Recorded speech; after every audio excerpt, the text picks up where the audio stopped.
Welcome already to the last video you have to watch today. I am happy that this is only 3 videos, but I'm sorry to tell you that this last video is probably going to be pretty long. Before I get too far into it, I want to point out Flat is a nice friendly program that when we're adding measures and we fill a measure like with 2 half notes, it's always going to create a new measure to try to be nice and helpful for us.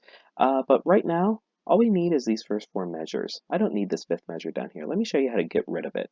So let's make sure we have something highlighted, something selected in this 5th measure. Go up to the Measure tab, and if we go right here, this is the Remove Measure tool. Just click that, and all of a sudden we only have 4 measures, and these are the only 4 measures we need. What we're going to do in this video is look at each of these stacks and figure out what kind of 7th chord they are and why they are what they are. This is probably going to feel a little slow at the beginning. I am going to hopefully not bore you. Hopefully I'm going to explain it well enough, but not take too long. So what we need to do is we need to look at each one of these stacks. Let's look one at a time. Let's look at the notes in them. We have C, E, G, and B in our first one. Let's determine what kind of 7th chord this is, and let's label that. So we have C, E, G, B. Remember that. I'm going to open up my keyboard here, and the notes we have in this chord are C, E, G, and B. We're going to start, remember that chords are stacked thirds. So we're going to start counting the thirds that we have to figure out what kind of chord we have. A little trick to make sure that we're going to count our thirds correctly. When we're counting thirds, always make your first step from your first to your second note in the third, make that a whole step. Make it a major second. Let's always skip the very next key. So right now we have to go from C to E. Let's skip C sharp or D flat. Let's go directly from C to D, and then D to E is a major second. So that means that we have 1, 2, 3. C to E is a major third. Okay? And let me show you why this little trick works. C to E is a major third. We know this. If we are going to count from E to G, like we have to next, we want to skip F. We want to skip this minor second above E. We're starting on E. We want to take the major second up to F sharp, and then the next step is a minor step up to G. So from E to G, that is a minor third. So what we have from C, E, G is a major third and then a minor third. When we have a major third and then a minor third, that means that that is a major chord. And then the last thing we have to figure out is what kind of 7th B is above C.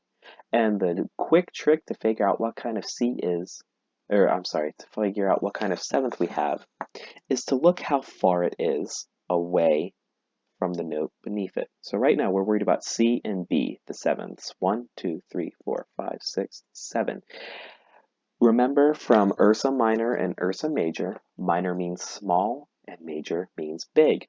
So if we look at C, and then we look at the 2 kinds of B's above it, we have a B flat and a B natural. From C to B flat, that is a slightly smaller step or a slightly smaller leap than C to B natural. Since B natural is a bigger distance from C, that means that B natural is a major 7th. So we've established C, E, G is a major chord, and C to B is a major 7th. So let me come here. We have our major chord and the major 7th. When we have a major chord and a major 7th, that means we have a major 7th chord. So I'm going to click on this chord, come on up here and click Text, and go to this tool, the Annotation tool. Go ahead and click that, and we're going to write in C, I'm going to abbreviate major, just M-A-J, and type a 7. This first chord we have is a C major 7th chord because we have a C major chord of C, E, G, and a major 7th between C and B. These next ones, I promise, are going to go much faster. Here we go. The next chord we have is D, F, A, and C.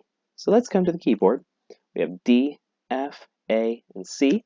Let's start by counting our thirds. We're going to make sure that we make from D to the next one a major second. We're going to skip the minor second here.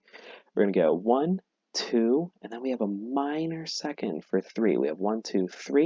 We have a minor third from D to F, And then from F to A, we're going to take the major second above F, 1, 2, 3, and this is a major second between G and A. So from F to A, that's a major third. So we have a minor third and then a major third.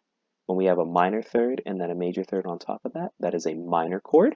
So we have D minor, and then let's look. We have D, and then there's two kinds of C's here. We have a C natural and a C sharp. Now in the chord, there's no sharp marking. That's a C natural there. So when we look here, from D to the C natural, that's a slightly smaller leap than D to C sharp. Since the note we have is a little less far away, that's a smaller leap, that is a minor seventh between D and C natural.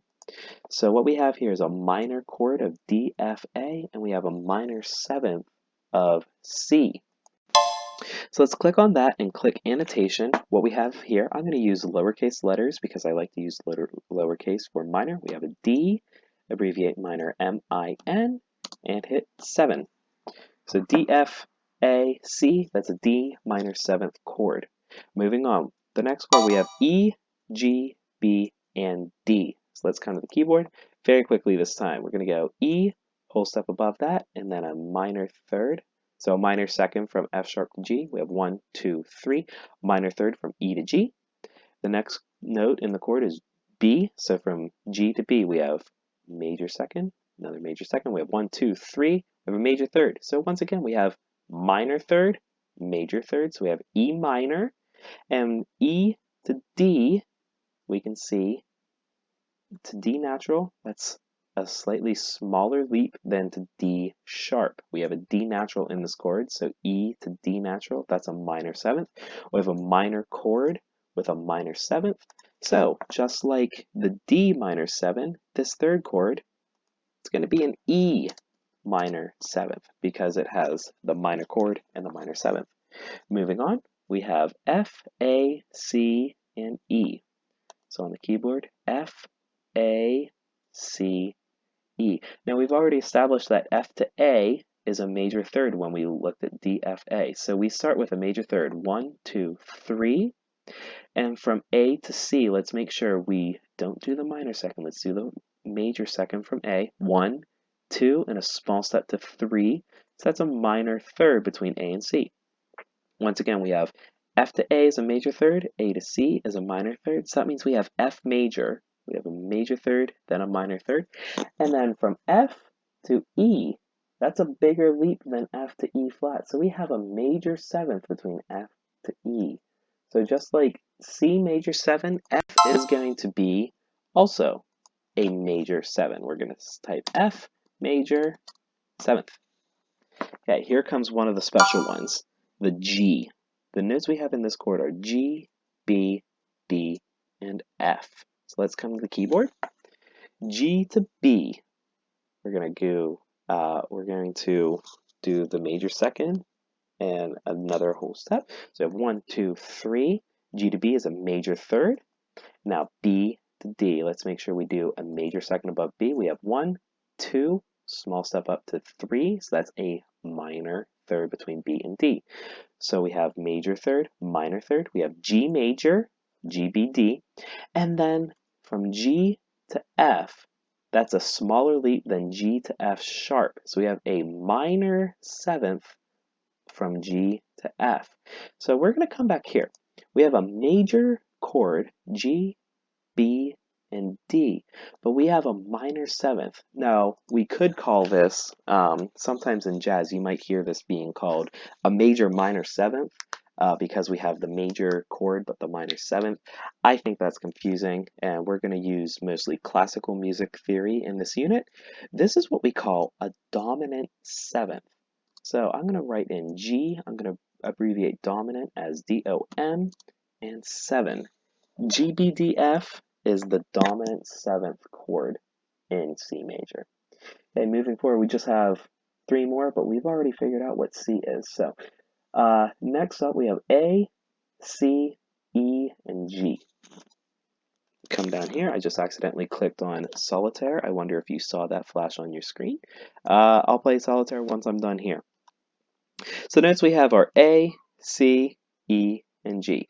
We already established A up to, A to B, we're going to do that major second, then a small step to C, 1, 2, 3. We have a minor third from A to C. We know from the C chord that 1, 2, 3, C to E is a major third. So we have a minor third, major third. That means we have an A minor chord. Now A up to G, that's a smaller leap than A up to G sharp. So we have a minor chord, minor seventh. So much like D minor 7 and E minor 7, A is going to be A minor 7th. Now here's another special one. So we have B, D, F, and A. Let me come to here. So we've already established from the G major chord, from B to D, that's 1, 2, 3, that's a minor third. And we know that D to F, 1, 2, 3, that's also a minor third. When we have a minor third and then another minor third, that means we have a diminished chord right here. This is B diminished, B, D, F. And then we have B to A, that is a smaller leap than B to A sharp. So we have B to A as a minor seventh. So what we have here is a diminished chord with a minor seventh in it. This has a really interesting name. We're going to call this B 1/2 diminished 7. Now, that might be confusing. What that means is exactly what I've already said. B, D, F is a diminished chord, but we have a minor seventh. That's what half diminished means. There is such a thing as a fully diminished chord, but we would need an A flat. We would need what's called a diminished seventh, but that's for another day. And then finally, we have the same thing here as we do at the beginning of C, E, G, and B. We already know from doing this earlier, this is also a C major seventh chord. I hope you followed along. There's no worksheet for this. What you need to do to get your attendance for class today is do the screenshot like we've done before. I hope you remember that a screenshot you can press and hold the Windows key, which is probably down at the bottom of your keyboard, and then press the print screen, which is probably up to the right of your keyboard. I'm going to do that right now. You probably saw my screen flash dark. If you're struggling with taking a screenshot, I am totally fine if you just want to take a picture of your computer screen with your phone. But one way or another, I just want to see a screenshot of this sent to me. And if you have any questions, feel free to ask me an email. I will do everything I can to explain before moving on to more confusing things. Thank you so much. I hope everybody has a fantastic weekend. Again, I'm really excited about music theory. I hope that some of you are enjoying this, and I'm just excited to keep sharing this with all of you. Thank you, everybody. Have a good weekend. Be safe.